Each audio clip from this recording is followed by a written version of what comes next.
Good morning, guys. Tony Maritato here, licensed physical therapist. Tucker's with me. He's just gonna hang out because this is real life.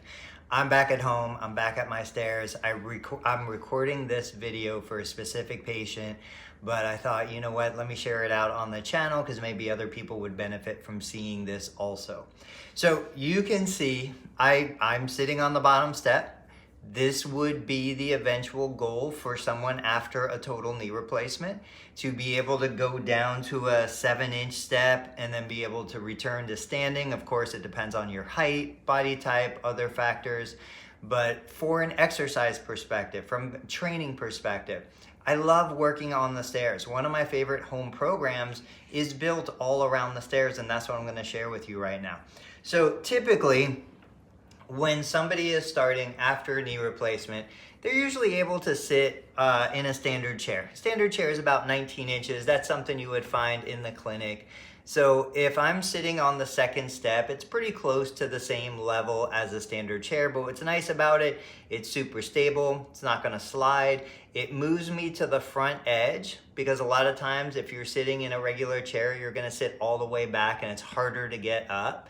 So there's a lot of advantages to this. Plus, of course, I have handrails. I'm in a controlled environment. I can work on this multiple times a day.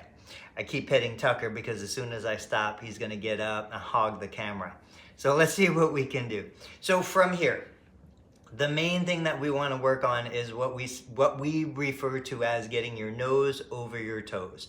So if I bring my heels back, if I have 90 degrees of flexion, I bring my heels back against the bottom step. I'm sitting on the front edge of the second step.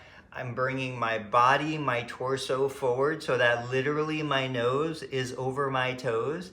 And as I keep moving forward, my center of gravity goes in front of my feet and I start to get up. And then I can sit back down.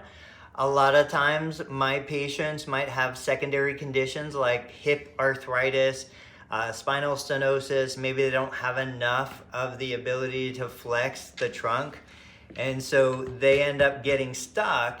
They'll have to use their hands, no big deal. So I put my hands back, I lean forward, my buddy Tucker is gonna give me a hand, and then I get up.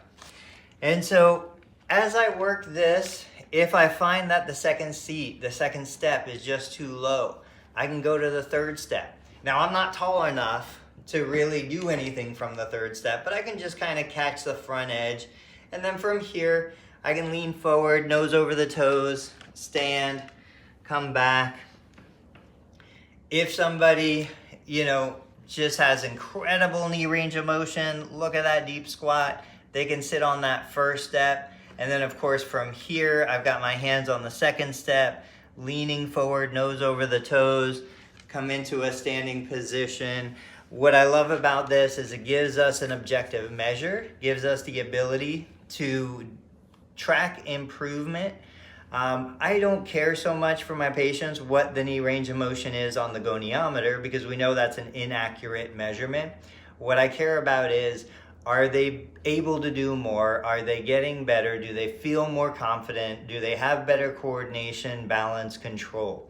So guys, if you have questions, let me know in the comments. I'll catch you on the next video.